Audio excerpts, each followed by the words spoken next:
आज का बड़ा विचित्र है हमारे देश में, यानी प्रदेश की बात करें या समस्त भारत की बात करें, कभी कोई भी मामला जाता है किसी भी तरह का तो जाति समीकरण पर, पहले तो धर्म वाला मामला था, अब जाति समीकरण पर ज़्यादा हो जाता है।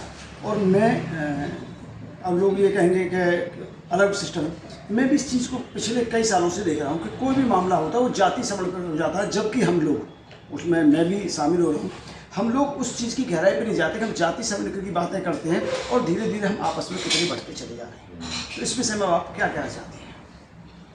जय क्षत्रिय, राजा भैया जिंदाबाद। देखिए, क्षत्रिय और ब्राह्मण सनातन काल से एक सिक्के के दो पहलू हैं और एक के बिना दूसरा पूरा नहीं होता। लेकिन आजकल जाति समीकरण को बिगाड़ने के लिए बहुत बड़ा षड्यंत्र चल रहा है। उससे ब्राह्मण भाइयों को, राजपूत भाइयों को सचेत रहना है। तिलक तराजू और तलवार, इनको मारो जूते चार। कहाँ चले गए थे ब्राह्मण, कहाँ चले गए थे क्षत्रिय, कहाँ चले गए थे हमारे वैश्य भाई? नहीं, मैं याद दिलाना चाहता, अभी लोकमन जी हमारे पुराने साथी रहे समाजवादी पार्टी के, जिस तरह का उन्होंने वक्तव्य दिया वैसे वो है नहीं। पहली बात तो यह है कि जो बीजेपी से जुड़े लोग, ब्राह्मण साथी थे हमारे, उनके ऊपर जो हमला हुआ, जानलेवा हमला करने वाले का कुछ पता नहीं। उस सिलसिले में लोकमन जी ने अपने यहाँ एक बैठक बुला ली, लेकिन अति उत्साह में, अति जोश में, इंसान से गलतियां होती हैं, पहले भी हुई हैं, तो भगवान तो है नहीं। लोकमन जी ने जो राजा भैया का नाम घसीटा वो निहायत ही गलत रहा, उसकी मैं घोर निंदा करता हूँ। राजा भैया क्षत्रिय शिरोमणि, अब राजा भैया की आप बात करते हैं, मैं महाराणा प्रताप की बात करता हूँ। जब महाराणा प्रताप पर अकबर ने हमला किया, रियासत जितनी भी थी, चाहे बूंदी की है, बीकानेर है, बाड़मेर है, जैसलमेर है, जयपुर है, कहाँ चले गए थे सारे क्षत्रिय? जब प्लासी का युद्ध हुआ, प्लासी के युद्ध में एक तरफ युद्ध चल रहा है, तमाशबीन तमाशा देख रहे हैं, क्षत्रिय भी देख रहे हैं, आसपास के राजा मजा ले रहे हैं कि इसके साथ तो ऐसा ही होना चाहिए। कहाँ चले गए थे सारे? एक तरफ खेतों पे जुताई चल रही है, हल चल रहा है, प्लासी का युद्ध चल रहा है।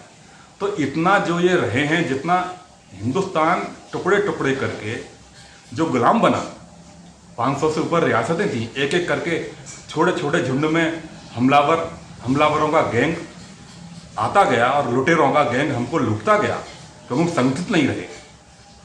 इस चीज़ को समझिए मेरे ब्राह्मण साथियों, मेरे क्षत्रिय साथियों। महाराणा प्रताप का आपने साथ दिया होता। महाराणा प्रताप की जयंती हम मनाते हैं ना, बड़ा जोर शोर से मनाते हैं आज भी, लेकिन उस समय के क्षत्रिय कहाँ चले गए थे जो महाराणा प्रताप का साथ नहीं दिए?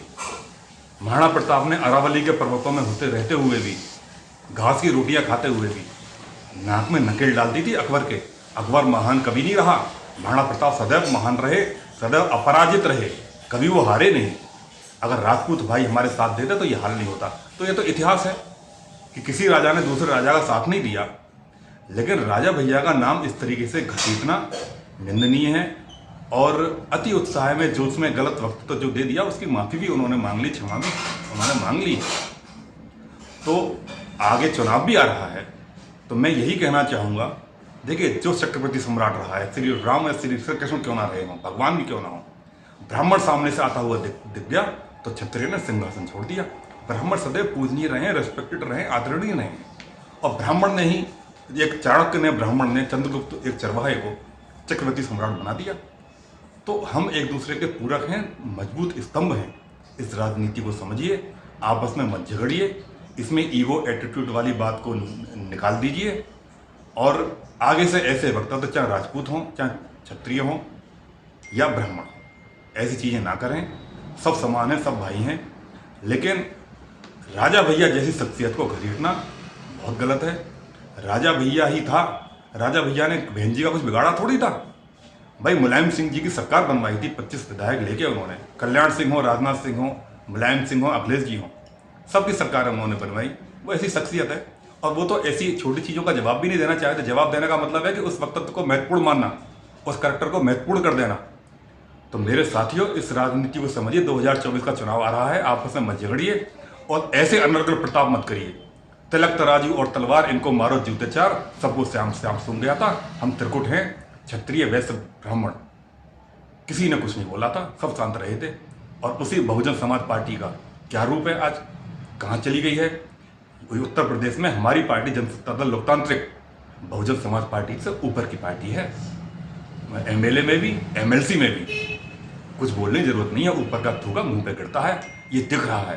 तो उसका उदाहरण मत दीजिएगा कि राजा भैया के पिताजी का, उनका तो कोई परछाई का भी अनुसरण कर ले, वो भी त्याज हो जाए। उन्होंने यही तो कहा था कि जिस समय हमने उत्तर प्रदेश की सरकार में ये देखा था मायावती की शासनकाल में, कि उस समय जब ये समाज, उन्होंने कहा था, वैसे एक तर्क करने के बाद कि उस समय लोग थे कहाँ थे जो इस तरह से संगठन वाला मामला, उन्होंने एक उदाहरण के लिए बात करी थी, ना कि उनके ऊपर किसी तरह का अच्छा किया हो।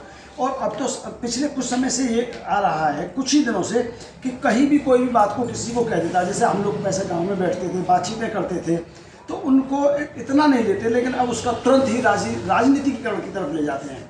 और ये सब लोग नहीं, कुछ लोग हैं जो अपनी मतलब राजनीति की आड़ में अपने आप को हाईलाइट करना चाहते हैं, और वो लोग हाईलाइट करना चाहते हैं जिनका समाज में कोई औचित्य नहीं है, अपने घर के लोग उनका सम्मान नहीं करते, तो उस तरह के लोग करना चाहते हैं। और उन्होंने दूसरे ने माफ़ी भी मांगी कि मैंने जिसमें किया उसके लिए माफ़ी। तो अब इस विषय में आप क्या कहें? देखिए, अब नारा वो हो गया है, तिलक तराजू और तलवार, इनसे सीखो शिष्टाचार। जी, ये बहन जी को भी इस लाइन पे आना पड़ गया था, और उन्हें भी कहीं ना कहीं अपनी जो गलती थी, ये जो नारा गलत दिया था, इस पे आना पड़ गया था। तो तिलक तराजू और तलवार, इनसे सीखो शिष्टाचार, इन चीज़ों से सीखिए, चाहे वैश्य भाई हों, चाहे ब्राह्मण हों या क्षत्रिय हों, तीनों का त्रिकुट मर के मजबूत स्तंभ बन जाता है। गंदी राजनीति में मत पड़िए। और क्षत्रिय विधायक की जो बात की गई है, क्षत्रिय विधायक हमारे भाई हैं। मैं व्यक्तिगत रूप से प्रधान जी को, लोकमंच जी को कह चुका हूँ, ऐसे अनर्गल प्रलापों से बचें।